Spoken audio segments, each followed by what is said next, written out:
নমস্কার বন্ধুরা, এক্সপ্লোরার সৈকত অফিসিয়াল চ্যানেলে সকলকে স্বাগতম।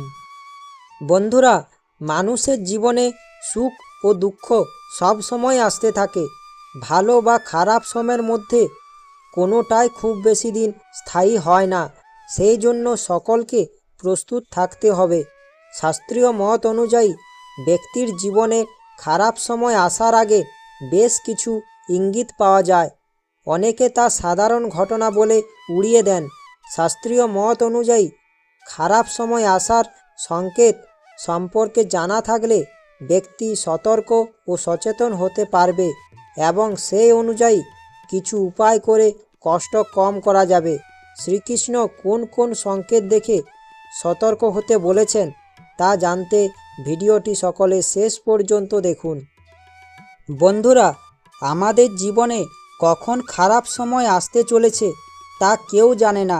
ভগবান আমাদের আগে থেকে জানিয়ে দেন যে আমাদের ভবিষ্যতে আসতে চলেছে যে দিন তা কেমন হবে, ভালো না খারাপ, সে বিষয়ে সব কিছু শ্রীকৃষ্ণ নারদ মুনিকে জানিয়েছিলেন। হিন্দু পুরাণ কাহিনী অনুসারে একবার নারদ মুনি ভগবান শ্রীকৃষ্ণের সাথে দেখা করতে আসেন। তখন তিনি বলেন, হে প্রভু, কৃপা করে বলুন একজন মানুষের ভবিষ্যতে আসতে চলা দিন কেমন হবে, তা কিভাবে জানতে পারবে? তখন ভগবান শ্রীকৃষ্ণ বলেন, হে মুনিবর, কোনো মানুষের ভবিষ্যতে কেমন সময় আসতে চলেছে তা আমি আগে থেকে কিছু সংকেতের মাধ্যমে জানিয়ে দিয়ে থাকি। শ্রীকৃষ্ণ বলেন, আমি আগে থেকেই সেই সংকেত দান করে থাকি যাতে আমার ভক্তরা আগে থেকেই তা জানতে পারে, যাতে তারা সেই সব থেকে আগে থেকেই সতর্ক হতে পারে। কিন্তু যারা অজ্ঞানী ব্যক্তি তারা আমার সংকেত বুঝতে পারে না। শ্রীকৃষ্ণ আরও বলেন, এই সংকেতগুলি গুরুত্ব সহকারে বিচার করা প্রয়োজন, কারণ এই সংকেতগুলির মাধ্যমে তাদের ভবিষ্যতে আসতে চলা অনেক কিছু নির্ভর করছে। এই সংকেতগুলির মধ্যে প্রথম সংকেতটি হলো কোনো জায়গা থেকে পশু পাখিদের চলে যাওয়া। বন্ধুরা, কোনো জায়গাতে অনেক দিন ধরে পশু পাখিরা ছিল, কিন্তু হঠাৎ করে যদি তারা চলে যায় তাহলে এই সংকেত বোঝায় যে সেই জায়গাতে কোনো বিপদ আসতে চলেছে। যদি এই সংকেতটি পাওয়া যায় তাহলে আগে থেকে সতর্ক হওয়া প্রয়োজন। দ্বিতীয় যে সংকেতের কথা বলা হয়েছে তা হলো প্রতিদিন খারাপ স্বপ্ন দেখতে পাওয়া। বন্ধুরা, আমাদের অনেকের সঙ্গে এমন ঘটেছে যে আমরা রাতে ঘুমানোর সময় খারাপ স্বপ্ন দেখেছি। বন্ধুরা, এটা একটা সাধারণ ব্যাপার। আমরা যদি দিনের বেলায় কোনো বিষয় নিয়ে চিন্তা করি তা আমাদের রাতে ঘুমানোর সময় খারাপ স্বপ্ন রূপে আসে। কিন্তু যদি এই রকমের খারাপ স্বপ্ন বারবার দেখতে থাকেন তাহলে তাকে এড়িয়ে যাওয়া উচিত নয়। এই সংকেতের মাধ্যমে ভগবান আমাদের সংকেত দিতে চান।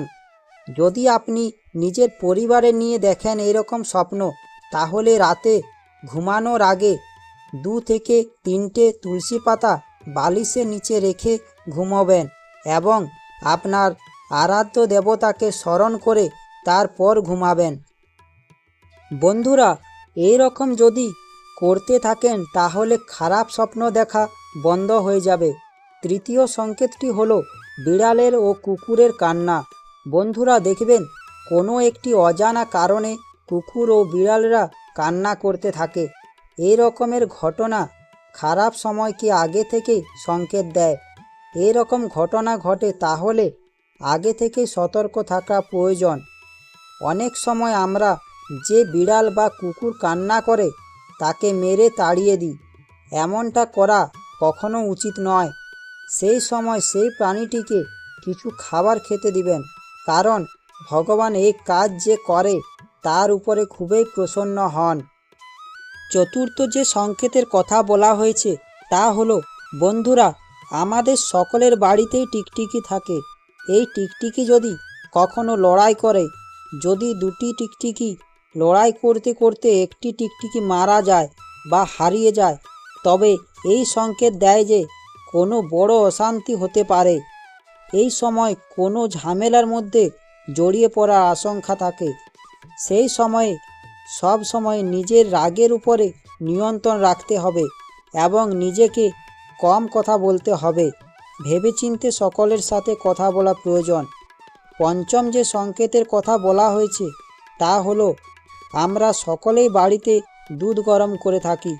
এই দুধ যদি পুড়ে যায় তাহলে তা খারাপ সংকেত বলে মনে করা হয়। আগেকার দিনে দুধকে চাঁদের রূপ বলা হয়। চাঁদকে মানুষের মন ও মস্তিষ্কের কারক বলা হয়। বন্ধুরা, ষষ্ঠ যে সংকেতের কথা বলবো তা হলো আমাদের চোখ লাফানো বা নাচা। আমাদের অনেক সময় এরকম হয় যে আমাদের চোখ লাফায়। আমরা সেই ঘটনা সাধারণ বলে মনে করে থাকি। বন্ধুরা, এটি এক ধরনের সংকেত। যদি মহিলাদের ডান চোখ লাফাতে থাকে তাহলে খারাপ সংকেতের ইঙ্গিত দেয়। যদি কোনো কাজ করার আগে ডান চোখ লাফাতে থাকে তখন কিছুক্ষণ বিশ্রাম করে তারপর সেই কাজ শুরু করা প্রয়োজন। যদি পুরুষদের ক্ষেত্রে ডান চোখ লাফাতে থাকে তাহলে তা শুভ সংকেত বলে মনে করা হয়। যদি পুরুষদের বাম চোখ লাফাতে থাকে তাহলে তা খারাপ সংকেত বলা হয়। সেই সময় কোনো কাজ করা উচিত নয়। মহিলাদের বাম চোখ লাফালে তা শুভ সংকেত বলে মনে করা হয়। বন্ধুরা, এরপর যে সংকেতের কথা বলবো তা হলো আমাদের সকলের বাড়িতেই তুলসী গাছ থাকে। বাড়িতে এই পবিত্র গাছ রাখলে বাড়ির পরিবেশে শুভ শক্তির সঞ্চার হয়। কিন্তু এই গাছ যদি কোনো কারণ ছাড়াই শুকোতে শুরু করলেই বুঝতে হবে যে খারাপ সময় আসতে চলেছে। তুলসী গাছ শুকিয়ে যাওয়া আর্থিক অনটনের দিকে ইশারা করে। এটি খুবই খারাপ সংকেত বলা হয়। সনাতন ধর্মে তুলসী গাছকে পুজো করা হয়। তুলসী গাছে বাস করেন মাতা লক্ষ্মী ও বিষ্ণুদেব। প্রতিটি বাড়িতে তাই থাকে তুলসী গাছ। শাস্ত্রীয় মতে ঘরে তুলসী থাকলে সেই ঘরে থাকে মা লক্ষ্মীর কৃপা, আসে ইতিবাচক শক্তি। এর পরের সংকেতটি হলো আমাদের সকলের সোনার জিনিস থাকে। আমাদের হাত থেকে সোনার জিনিস হারিয়ে যাওয়াকেও শুভ বলে মনে করা হয় না। প্রচলিত বিশ্বাস অনুযায়ী সোনা হারিয়ে গেলে বাড়িতে নেতিবাচক শক্তি প্রবেশ করতে শুরু করে। উল্লেখ্য, হিন্দু ধর্মে সোনাকে সুখ ও সমৃদ্ধির প্রতীক বলে মনে করা হয়। তাই সোনা হারিয়ে যাওয়াকেও নেতিবাচক শক্তির প্রভাব বৃদ্ধির সঙ্গে জড়িয়ে দেখা হয়। এটি খারাপ সংকেতও বলা হয়। এরপর যে সংকেত বলা হয়েছে তা হলো বাড়িতে হঠাৎই কোনো কালো ইঁদুরের দেখা পেলে বুঝতে হবে যে ভবিষ্যতে কোনো বড়সড় বিপত্তি আমাদের জীবনে দুর্যোগ ডেকে আনবে। তাই এই সংকেতটি দেখলে আগে থেকেই সতর্ক হয়ে যাবেন। বন্ধুরা, এরপর যে সংকেতের কথা বলবো তা হলো অনেক সময় বাড়ি পরিষ্কার করতে গিয়ে এমন কিছু জিনিস পড়ে থাকতে দেখা যায় যেগুলি আদতে খুবই অশুভ, কিন্তু অনেকেই তা গুরুত্ব দেন না, বরং ফেলে দেন।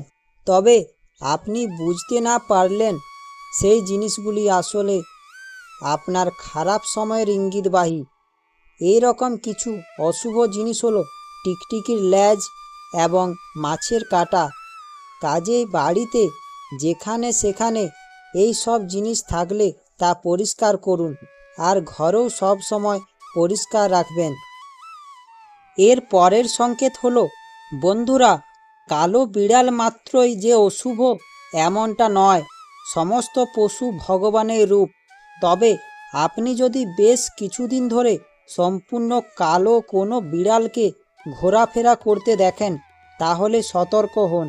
আসলে খেয়াল রাখবেন যে আপনার বাড়ির আশেপাশে সেই বিড়াল আগে থেকে ছিল না। অনেক সময় এমনও হয় যে সেই বিড়ালকে নির্দিষ্ট একটা সময় দেখার পর আর তার কোনো পাত্তা পাওয়া যায় না, তাকে আর দেখা যায় না। তাই এমন হলে নিজের খারাপ সময় যে আসছে তা নিয়ে সতর্ক হয়ে যাবেন। আশা করি শ্রীকৃষ্ণের এই সংকেতগুলি দেখে ও শুনে আপনাদের ভালো লাগবে। শ্রীকৃষ্ণের এই সংকেতগুলি শুনে ও দেখে ভালো লাগলে আমার চ্যানেলটা সাবস্ক্রাইব ও লাইক করার অনুরোধ রইল। ভিডিওটি সকলের কাছে পৌঁছেও দেওয়ার চেষ্টা করবেন, যাতে তারা ঈশ্বরের আশীর্বাদ লাভ করেন এবং ঈশ্বরের এই সংকেতগুলি আগে থেকেই জানতে পারে। ধন্যবাদ।